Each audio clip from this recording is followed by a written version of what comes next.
we do a fairly poor job of telling people what these tests actually mean to you and why they matter. Because it's not just about, being able to sell your shit. Yes, that's the big part of it, but your process is going to have a breakdown. If you fail on some of these tests, it's because your process might have broken down. So for example, water activity and moisture content, similar but very different things. Moisture content is the total amount of water in your product. Water activity is the amount of water that is available for microbial growth. So if you pass your water activity, but you fail your microbial tests, particularly mold, yeast or mold or whatever, that tells you it happened after your drying room. That's where your breakdown was. This is The Dime. Dive into the cannabis and hemp industry through trends, insights, predictions, and tangents. What's up, guys? Welcome back to another episode of The Dime. I'm Brian Fields, and with me, as always, is Kellen Finney. And this week, we've got a very special guest, Josh Smith, president of Telic Labs. Josh, thanks for taking the time. How you doing today? Great. And I'm always glad to be chatting with you guys. It's always a fun time. Absolutely. Kellen, how are you doing? I'm doing really well. Looking forward to chatting with Josh, who's in the Midwest, right? We decided it's not West Coast or East Coast. How are you, Brian? I'm doing good. I'm excited to figure out where Josh fits in on the map and kind of dive into some of his specifics and to hear more about the lab side of the industry. So Josh, before we kind of dive into some of those areas, can you give a little background about you and how you got into the cannabis space? Yeah. So I'm originally from one of the Rust Belt holes. Pennsyltucky is what we like to say, but it was 2 hours north of Pittsburgh. I grew up in, if my dad didn't have hay fever, I would have been seventh generation on the same dairy farm way back when. And I got out of that and went to grad school in, of all places, Wisconsin, and ended up getting into clinical microbiology and did pharmaceutical R&D for 10 years. And then while I was shopping around and trying to get a patent that I'd put together licensed, some people that I was kind of working with and talking to came up with a great idea to start a lab in this brand new cannabis industry. Originally, it was focusing on the hemp and CBD space, and decided because I was living in Madison, Wisconsin at the time, and I knew all about some places where I could get relatively cheap rent and things like that. Plus, my yearly permit was $100 rather than, as we all know, the multi-thousands for everybody else. So that's kind of where we started. And now that was in 2018. And just as of last December, the MRA made it official. So we just purchased into a cannabis testing lab in Warren, Michigan, Abco Labs. And that's kind of where we're at. Well, congratulations on that. And so let's stay with 2018. When you first got into the space, any hesitation about kind of diving into cannabis? And did you approach the industry kind of wide-eyed and kind of with big momentum, thinking I can accomplish it and then have a big learning curve? Can you take us through that? Oh, 2018 was a shit show. To be absolutely blunt. So coming from an industry, especially like a highly regulated one, such as the clinical world and pharmaceuticals, their methods are established, done.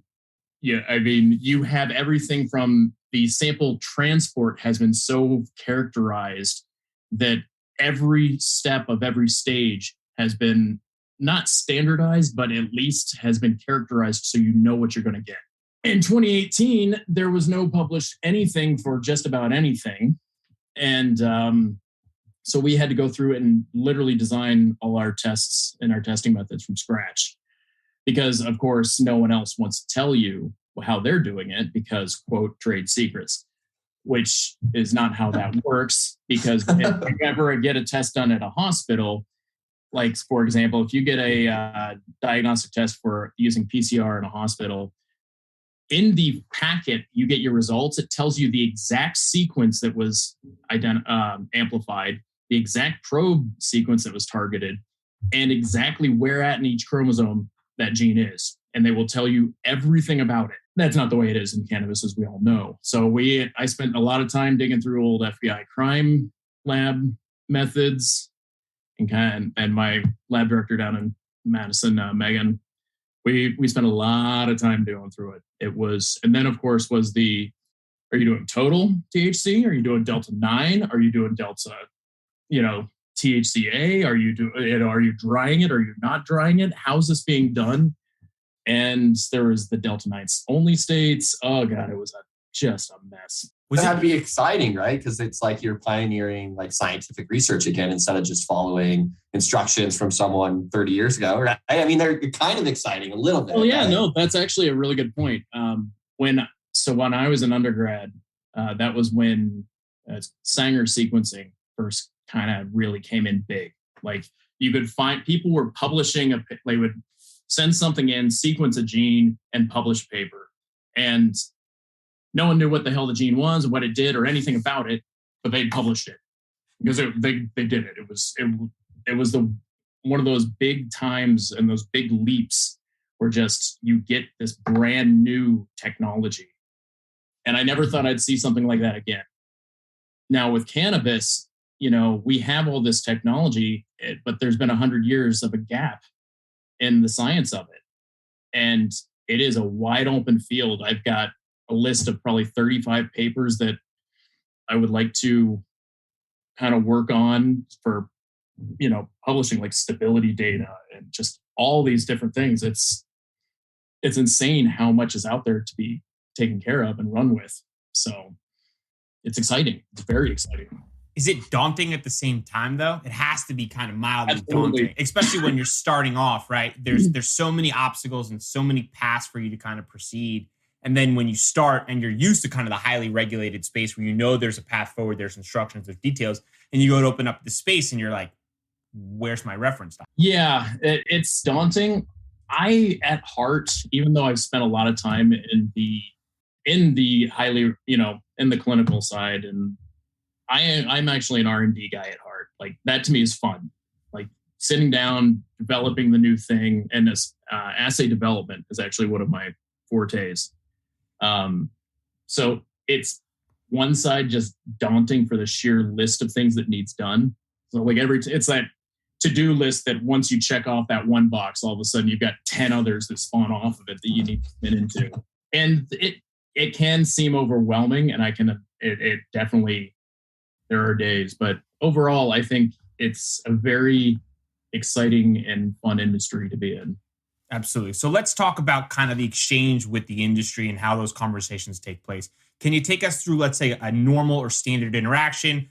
You get approached by, let's say, an operator who's interested in the test. Can you kind of take us through the standard conversation? It's going to vary between your states.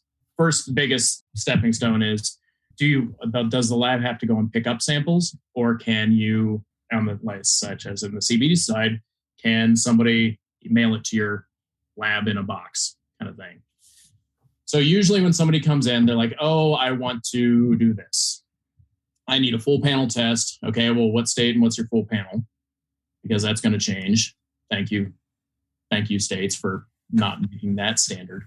And then, well, also to throw it in there, for the love of God, can somebody at the state level, when you're adding on microbial tests, ask a microbiologist before you pick the test? Oh, that's too hard. Please do. Total aerobic is a worthless test. It is a completely worthless test. It tells you nothing except your space was dirty. That's it. There's a lot of stuff there. So as you're going through it, there's all sorts of little guidelines, but it's like, okay, well, what's your sampling amount? How are you sampling things? And every single person that I've ever spoken to, the first thing they ask is, what is your turnaround time on your results? Hands down, that is the big question. Some places that's regulated. For example, Michigan, for your microbial results, you have to do plating for total yeast and mold, and it requires, and you're mandatory to hold it for 72 hours for it to grow up. You can't just do PCR, which, by the way, a total yeast and mold PCR, anytime you enrich a sample, that's a no-go. You cannot quantitate after an enrichment. So little micro nod there. And then eventually price comes up. It really depends on your local area and how badly they need it and want it turned around. But for the most part, Well, it's been a while since I've had somebody call up and ask me how much to get the COA that they want, but they happen fairly regularly. The big thing that I have seen, especially in the more unregulated side, on the hemp and CBD, the Delta 8, the THC, all of those things, is please God, guys, learn how to sample properly. 1 2 gram bud does not mean the same. It's not going to cover a 50-acre field. But if it's the highest potency part of the plant, and that's one plant. Yeah. I mean, but if it's the best plant, an accurate representation of the population. It is absolutely not. I'm on AOAC and ASTM committees to help put that together. And actually, I think one's out to ballot now for the ASTM. But this plant is so variable. As we all know, the difference in bud size from top to bottom, right? But actually, there's been papers that show even from the farthest out on the plant limbs to closer to the main stalk, your percentages will change drastically all over. And then plant to plant variability is just crazy. This isn't like corn where you can just say, oh, nope, 120 days to harvest. You're going to get all sorts depending on your nutrient levels, your local environment, your rain, your outdoors, your indoors. It's so variable. And hell, even if you're tracking a field, I always tell people, if you're going to go the hemp and CBD route, make sure you pick a sacrificial plant. And that is the only plant that you test for to monitor for your THC production. Because if you pick different plants, it will kill you, because you will never get the exact same amount and you'll never know, and you'll probably miss it. Which also, if it is in the field and it's a CBD plant, it will go hot. It's only a matter of time. Yeah. So I want to stay on the full panel real quick. So let's say an operator approaches you, and let's say in a certain state, they might not need a full panel testing, but obviously it should be encouraged. And is it on you to kind of work back and forth with the operator and encourage them to take the additional tests? Like, how does that fit? Because at the end of the day, right, if there's an end product that's going to be consumed by an individual, we want to make sure that it's safe. And there's got to be some sort of like... Isn't it required? Well, it depends on your state. So hemp and CBD side... and this also includes the Delta 8, and except for very, very few states. The only thing that is required is that it is below 0.3% total THC. That is it. So, and that is usually just the plants in the field. This usually doesn't even go anywhere near the processors. So if you're in the hemp and CBD side, you really don't have to do anything. So from what I've seen in the lab directors that I trust across the US, I've never seen I've seen one legal Delta 8 sample ever. Usually it's somewhere around 7% Delta 9. I actually don't think it's shelf stable. No, it's not. We've had conversations with pharmaceutical chemists who say that it readily isomerizes over just in the presence of like any moisture at all, right? So if you just have like moisture in the air, it'll grab a proton and instantly isomerize over. Is what we've been told for sure. So that literally explains the results that you're seeing. Well, I would also throw out there too. Have you ever got your hands on the like an isolate the concentrated Delta 8? It's like taffy. Yeah. It is so in order to get it in the carts, you got to heat it. And then you're exposing it 100%. But then you're also shipping it in unheated trucks and, all these carts. Wait, you don't think they have really stable environmentally shipping conditions?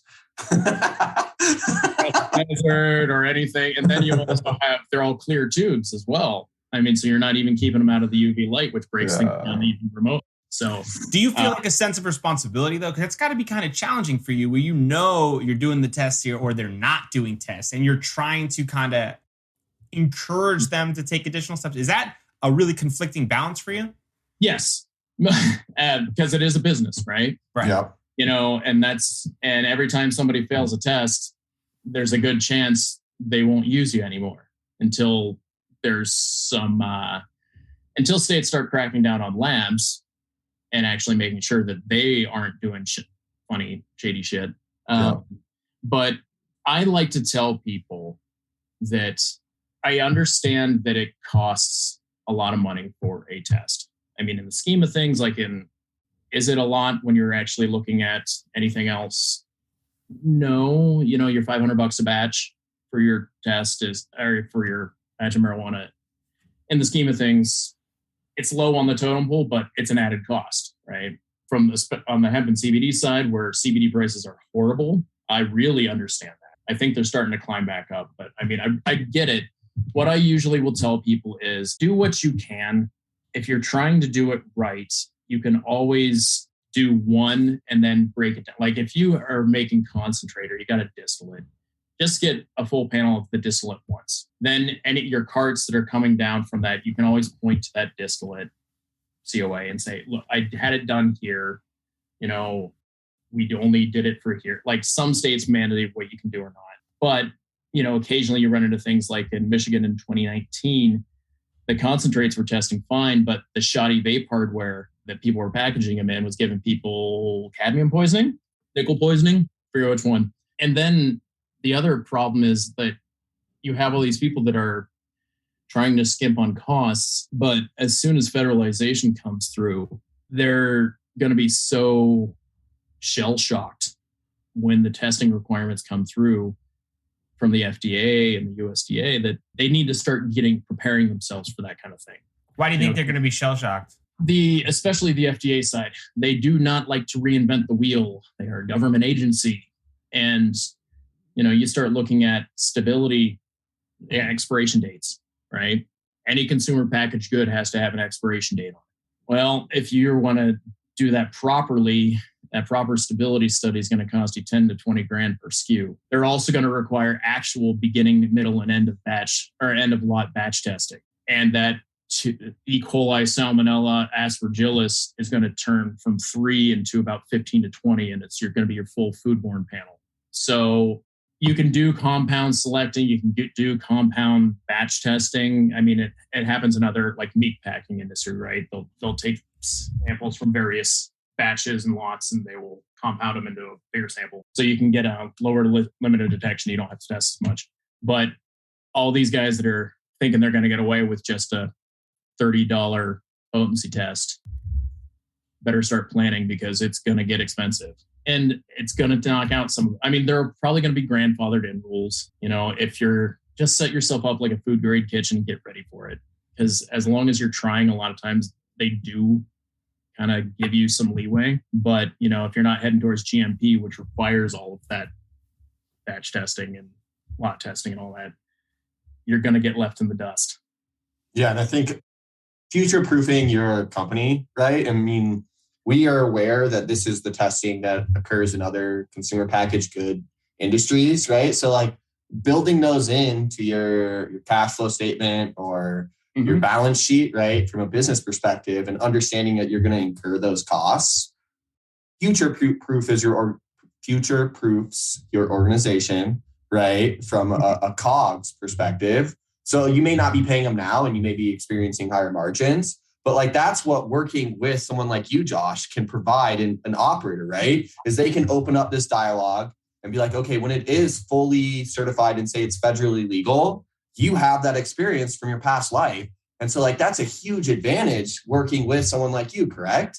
I like to think so anyways. Yeah.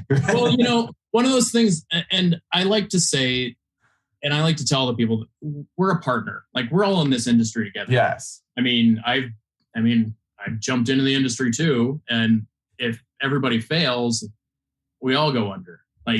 So I'm not the cops. I'm here to keep you honest for what you're saying it is, but I'm not the cops. I want to help as much as possible. If something comes up, I can help possibly narrow it down or give you those tools you need.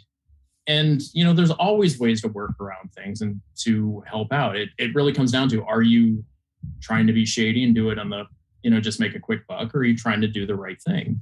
And, we started offering environmental samples. So there's multiple things you can do at various stages of the industry. So if you're just setting up your green room or your grow rooms and your clean rooms and all that, you can actually have labs.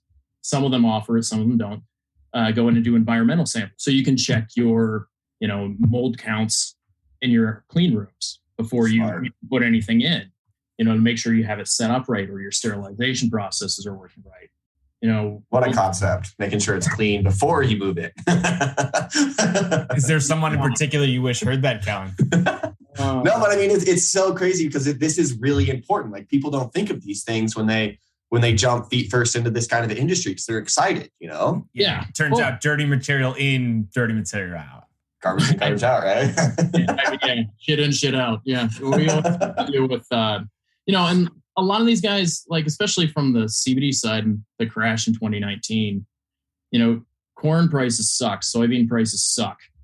I mean, everybody's just looking for a way to, dairy's tanked. They're trying to make a buck to keep their farms alive. And this was a good cash crop. But they all jumped in, got taken advantage of by a bunch of guys that were selling them bullshit seed that tested hot instantly.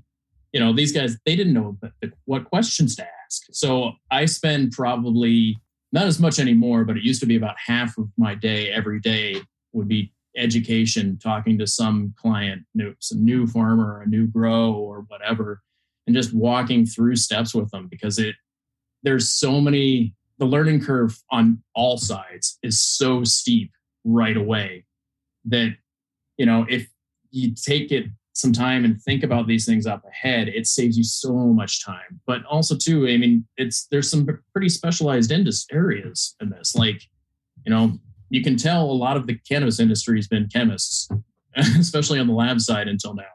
Having a micro background has really kind of given me interesting viewpoints in this because you can tell who was making the rules besides politicians that didn't know or just told what to put in.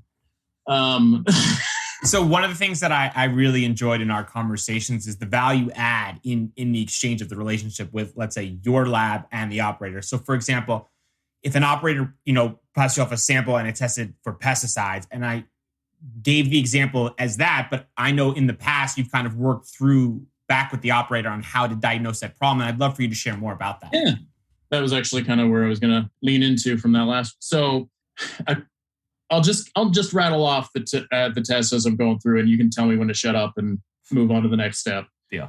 So we'll start with potency. Usually, most people are doing this on an HPLC.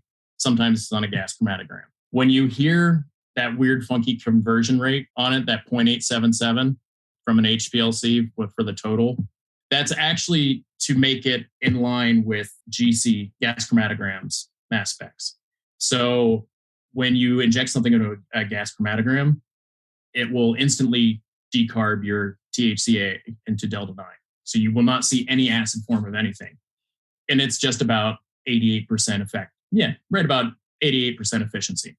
So when you take something from an HPLC, you have to do that 87% conversion to get them to be equal so that it will match up with crime labs.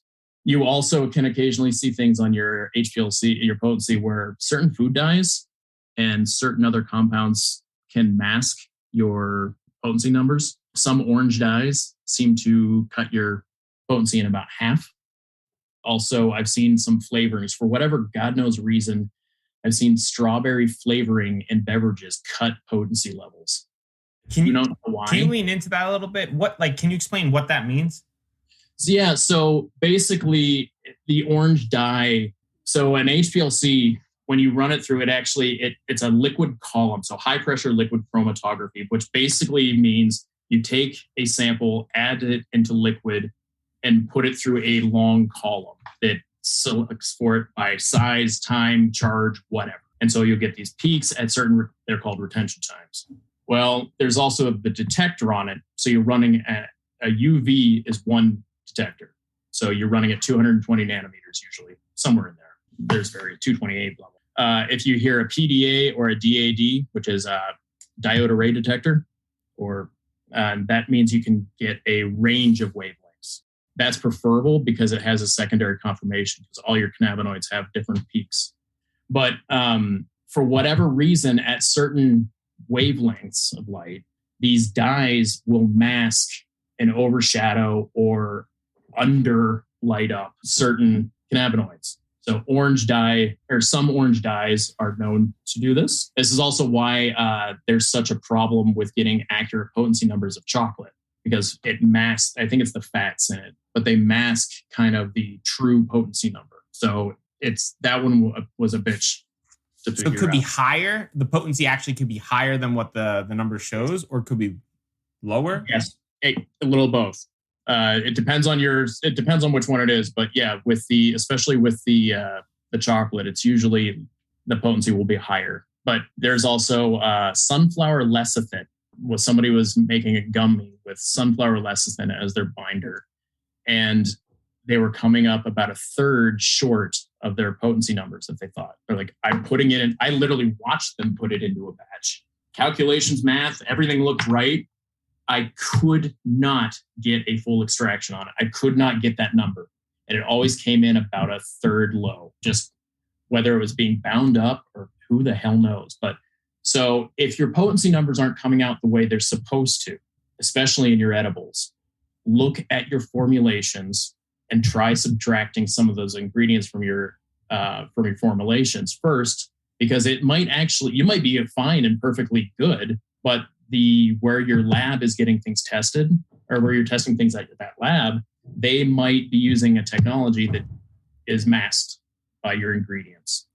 This is also why you should always have a backup lab.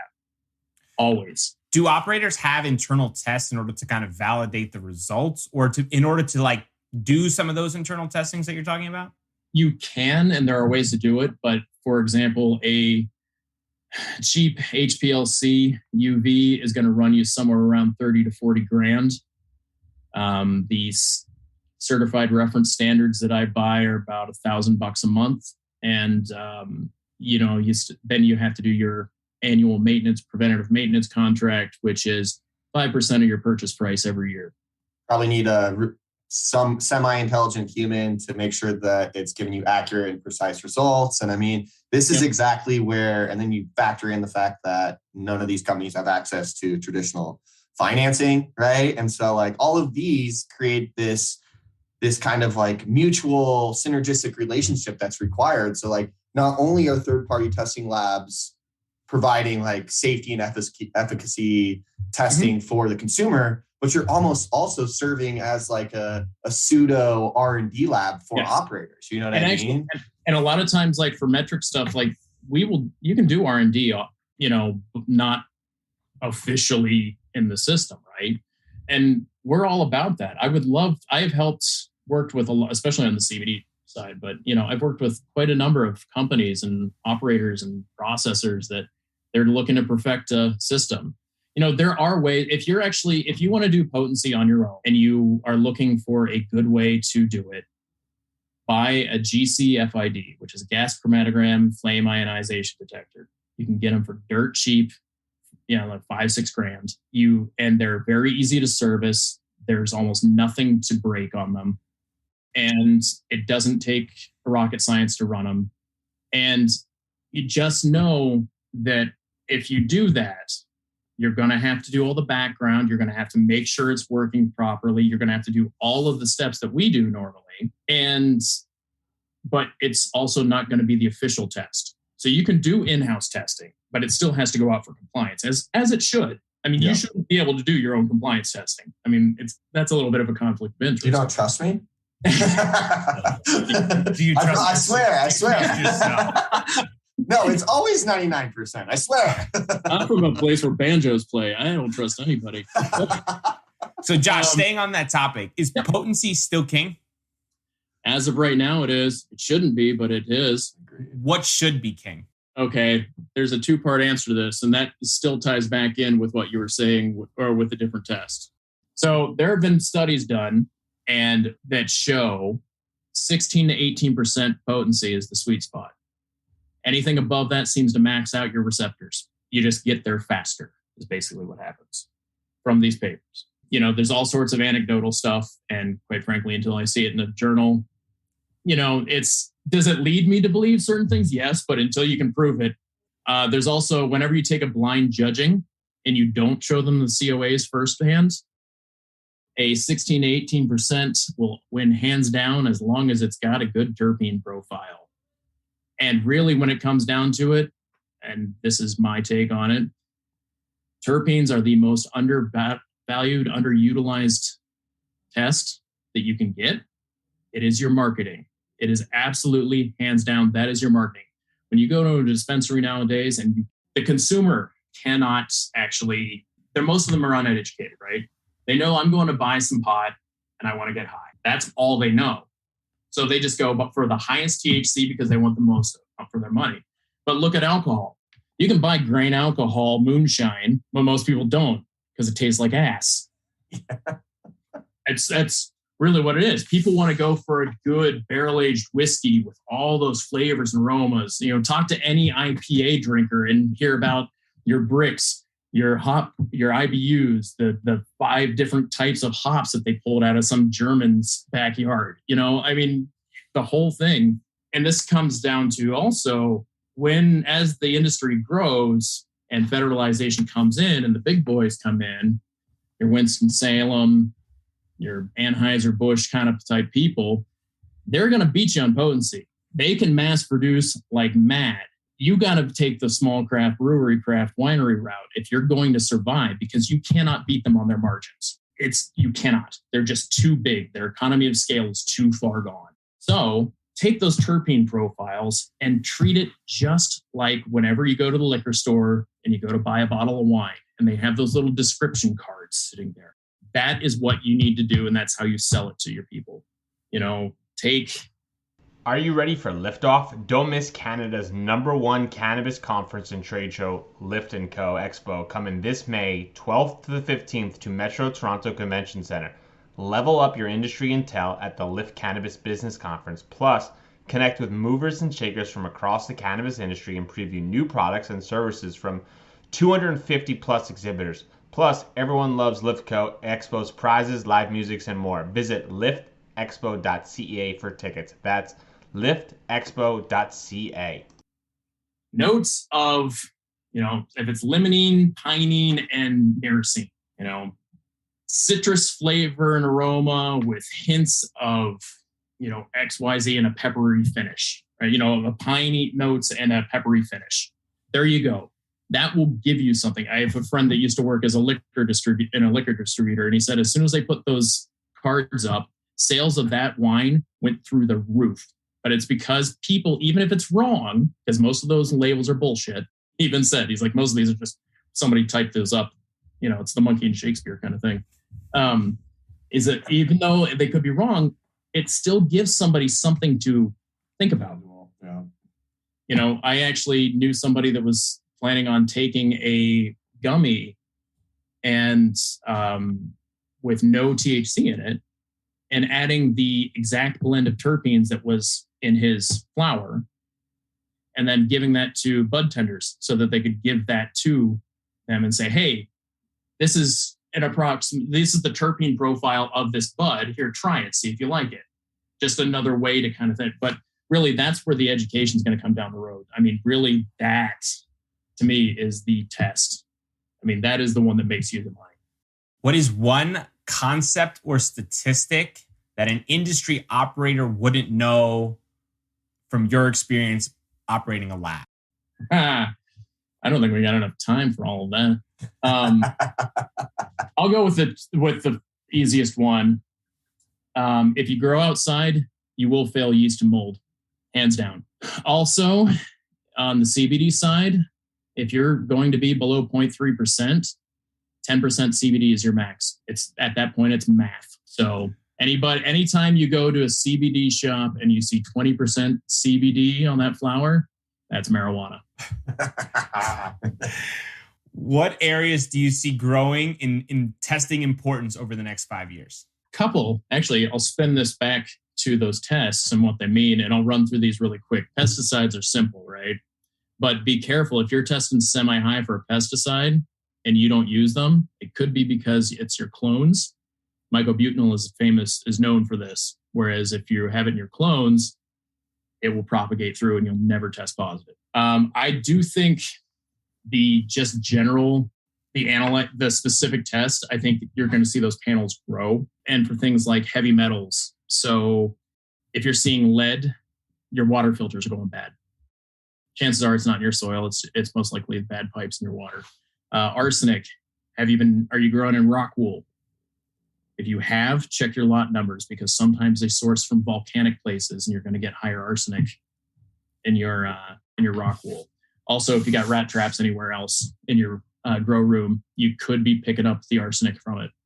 I don't know. Have you guys ever, in a lab, have you ever played around with some of the equipment? Like, do you know what an ICP-MS is? Yeah, I ran an ICP-MS for 2 or 3 years doing uranium and plutonium analysis. So I'm very familiar with all the heavy metals. You don't think, you're not going to say don't use a mercury thermometer? That's the one where honestly, like, I'm like, we're really testing for mercury right now.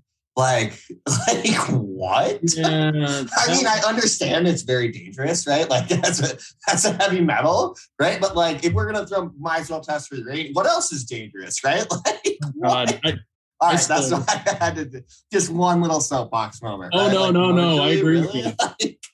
you. I still remember in grade school, I actually had a teacher that we could poke it around on the desk with our finger. You know, nowadays that's full hazmat, places shut down. Sure. But like mercury, that's going to be in your soil, right? I mean, that's maybe soil or water. Most of the time you shouldn't see it. I mean, there's going to be there, but like for those of you out there that don't know what an ICP-MS is, it's inductively coupled plasma mass spectrometer. Basically a gigantic plasma welding torch hooked up to a mass spec. That's really all it is. Really, it's a very, very, very fancy one, but you know, it's a hillbilly socket set. So like nickel, cadmium, and this is actually an example from that I just had. So my dad was a machinist after he got off the farm, and for about 30 years. And the only reason I picked up on this, and I'm actually going to be running some tests to kind of narrow down and prove this the other day, but we had somebody that tested positive for nickel and cadmium, tested hot on their CBD flower. And it's like, I ran the soil tests beforehand. There's nothing in there. It's all good. But he had a brand new busker, and his trimming machine that he brought in, he had rented from somebody. Well, a lot of times when nickel and cadmium is usually from the finishes they put on stainless steel or other machinery. So when you get a brand new piece of machinery, even if you clean it out, especially something that violently breaks things off, after you clean it thoroughly, you want to actually run some garbage through it. Things you're never going to touch, you're just going to throw away, burn, whatever. Because there are little pieces and little burrs and little nicks on a brand new piece of machinery that need to be cleaned off. They get dulled off. And if you don't run through something that just takes that beating, those shavings, those pieces, that dust is going to be on your product. And so it will then show up in your tests. So I'm 99% sure that's what this person was having, because he had a brand new busking machine. So how is he supposed to know that though? Like how? I mean, like, it's the same reason your mom makes you wash the shirt after you buy it, right? Yep. Yeah. Yeah, but when your mom's not there to do that. I know, right? Now you're an adult. Well, Brian, I mean, a lot of times this is why I chat with the labs. I mean, we'll help you. And we do a fairly poor job of telling people what these tests actually mean to you and why they matter. Because it's not just about, being able to sell your shit. And yes, that's the big part of it, but your process is going to have a breakdown. If you fail on some of these tests, it's because your process might have broken down. So for example, water activity and moisture content, similar but very different things. Moisture content is the total amount of water in your product. Water activity is the amount of water that is available for microbial growth. So if you pass your water activity, but you fail your microbial tests, particularly mold, yeast or mold or whatever, that tells you it happened after your drying room. That's where your breakdown was. It could be in your storage. It could be, I've seen total coliforms coming from the drying room, but it was because they were using those mesh webbing drying net things. And it's just like a sponge. They're good until they're not.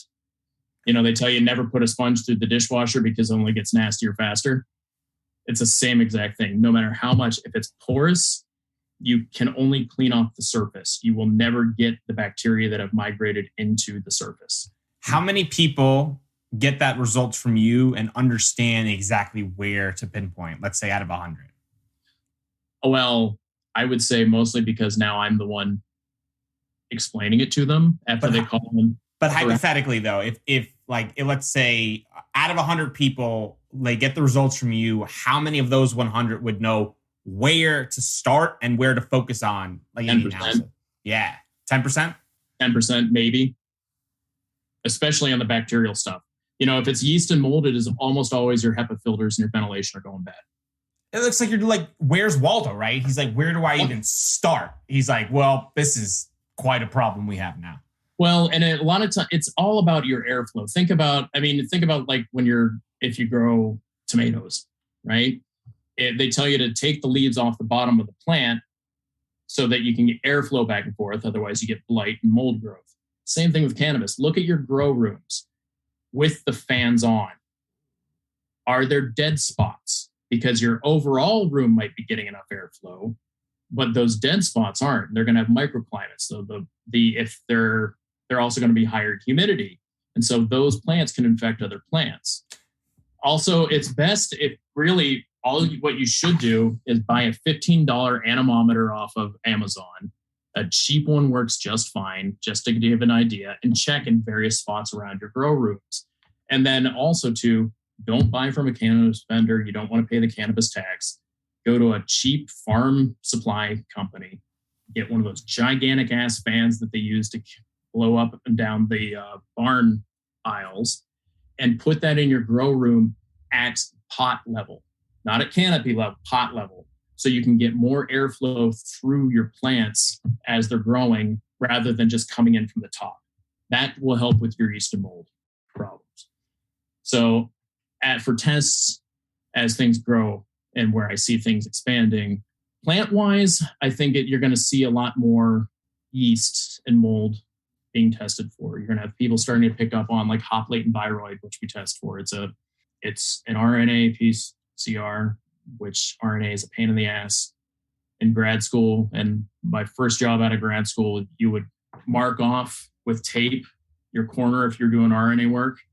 And then if anybody walked near it, you'd shoot them, because it was the only way to be sure that they would never touch your stuff. And because RNases are everywhere, they break down everything, and it's such a pain in the ass to work with.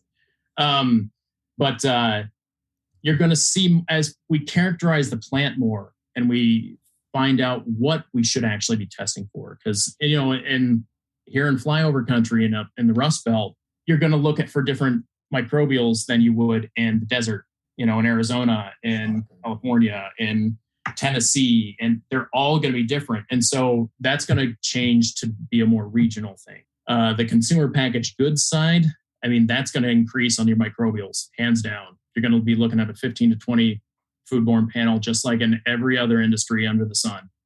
That Little Debbie cake off the corner, off the gas station shelf, goes through a huge testing regimen that we're going to have to adapt to, because the feds aren't going to change things. I think from my standpoint as a cannabis lab, I think focusing on it being strictly cannabis is the wrong move. Psychedelics are next. You're not planning for them, you're going to get left behind. I also think you're going to start seeing the other drugs coming up. Personally, I think the psychedelics are going to go legal federally before marijuana and cannabis. Whoa. Whoa. Hot take right Clipping there. that. Yes, sir. Take a look at who is spending the money on psychedelic research. A lot of money. It's all coming from the VA or the Department of Defense. They want PTSD treatment. And non-treatable depression. So that's why it's going to go federally legal first. All right. Well, you're on the record, so well done there, and that will live. I will be happy to be wrong on that one, but with that though, then we're going to have to do this whole thing again, right? It's going to be 2018 all over again. How do you get your psilocybin, your psilocin, all the different other molecules that people are aiming for? Then you're going to be typing these things. You can grow them, but no one's actually gone through and characterized them. Fungi are a pain in the ass. So now you're going to have to be able to type and strain type all of these. They're also soil remediators. So you're going to have to do your heavy metals, your pesticides, your antibiotics. Anything that is in that growth media will be in that mushroom. And they have synergistic relationships with bacteria too, right? Like that's a symbiosis. Symbiosis, that's what I was looking for. Yep. And your contamination will be bacteria. So you're going to have to do all the same microbial testing for it. So, it's going to be the Wild West for a little bit as that gets settled in. But I think we're just used to living in the Wild West at this point, right? We are the Wild West. Totally. Yes. So, but I think, and then you're going to be, ketamine, ayahuasca, ibogaine, and then I still think you're going to start seeing all the other ones as they start. You have some states and some countries that just decriminalize all of it. If you're not planning for it. And Portugal. Oh yeah, Portugal too. That's right. I always forget about that one. I think didn't Oregon and Washington basically just decriminalize everything? Yeah, I think so. Something like that. One step at a time. One step at a time. But that's the future, and I don't think that's too far down. Now, do I think it's going to be full recreational psychedelics right away? No. I think it's going to be a lot more like consumption lounges kind of thing. But Josh, there's people here in the United States who think if you smoke cannabis, your kids will die. So what you're talking about and where we need to go from, let's say, United States standpoint. I am hopeful. There is. Brian lives in New York and they still haven't figured out how to sell legal cannabis in New York. By the time this drops, hopefully we've done it. No, there's no chance. There's no Wisconsin doesn't even have a medical program yet, so I can't say much there. I don't know. The whole drug industry, you're right. There's a lot to remain seen, and it's going to be exciting. But I think you're poised, and I think the educational direction you're doing is so important. And I know, or I believe, a lot of those conversations are likely challenging because operators are looking at you more as as a necessary evil versus a value add in the relationship. Yeah. And I think hearing these insights are so important, and I would encourage operators to take that approach and to speak to people like yourself to align more with the end direction so that you guys can work in synergy moving forward. So I got two final questions, and then we got your prediction.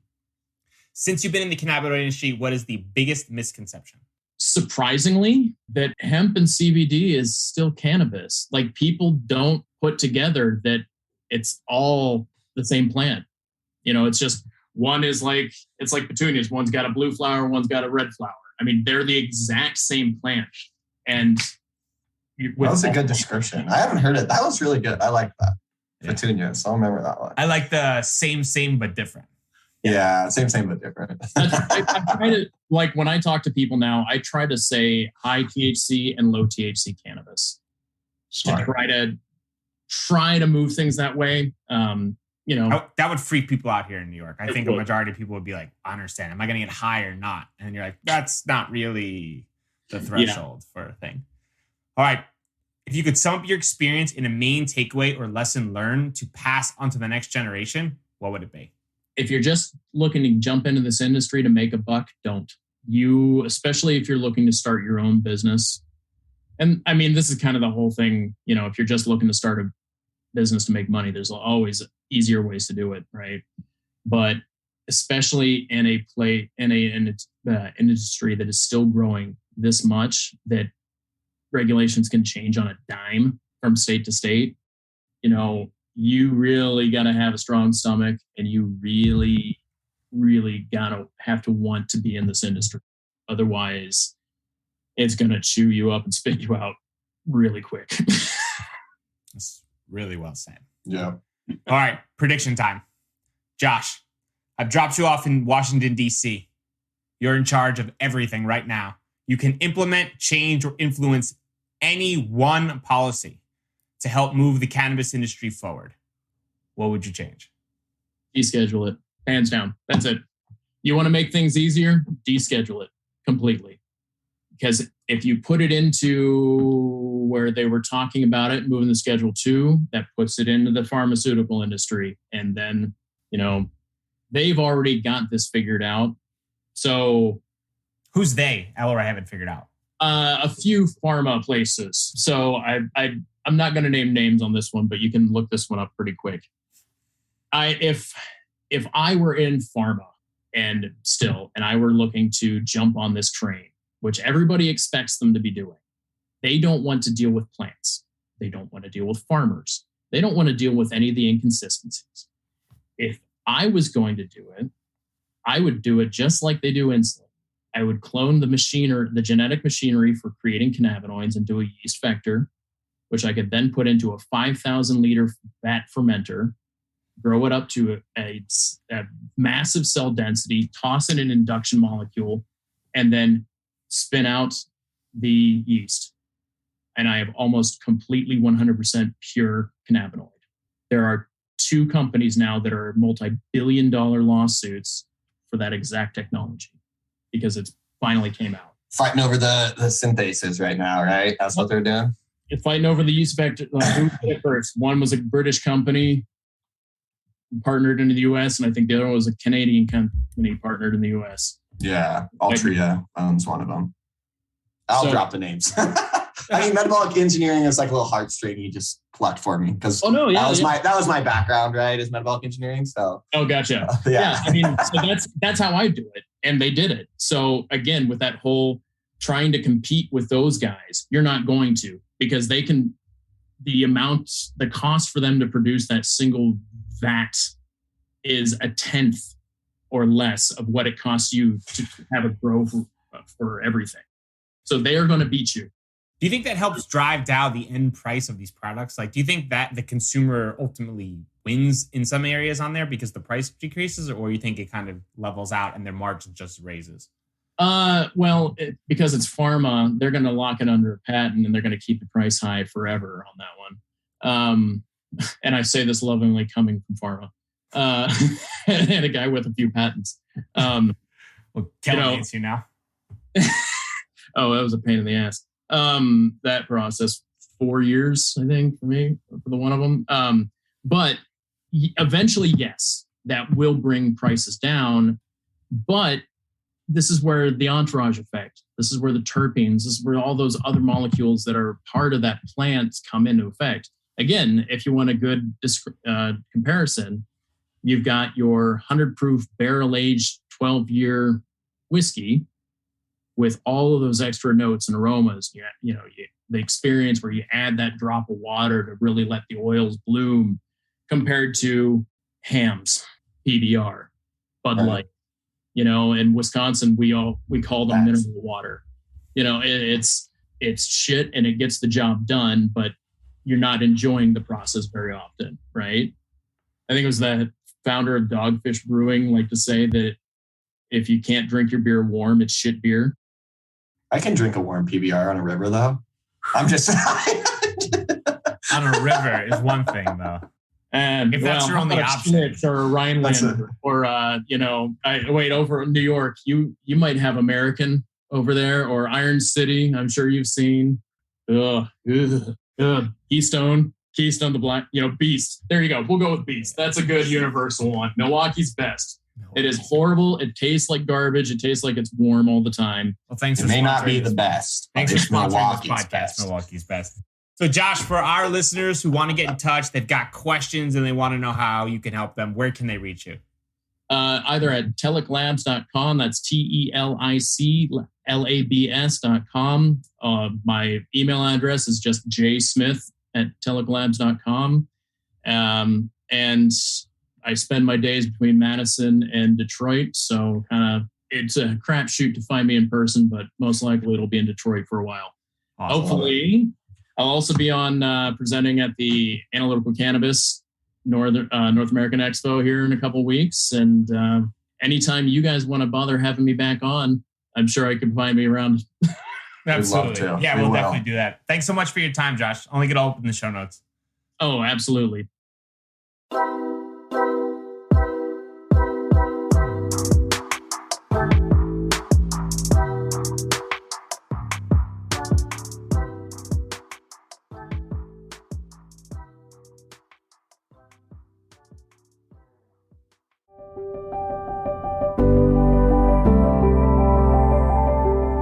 It's Justin Benton, host of the Miracle Plant podcast, where we discuss this miracle plant that goes by so many names and how it's helping people in so many extraordinary ways. So if you love this plant and you want to hear a story that tugs on those heartstrings and learn more about this plant, then head on over to the Miracle Plant podcast. You'll be glad you did.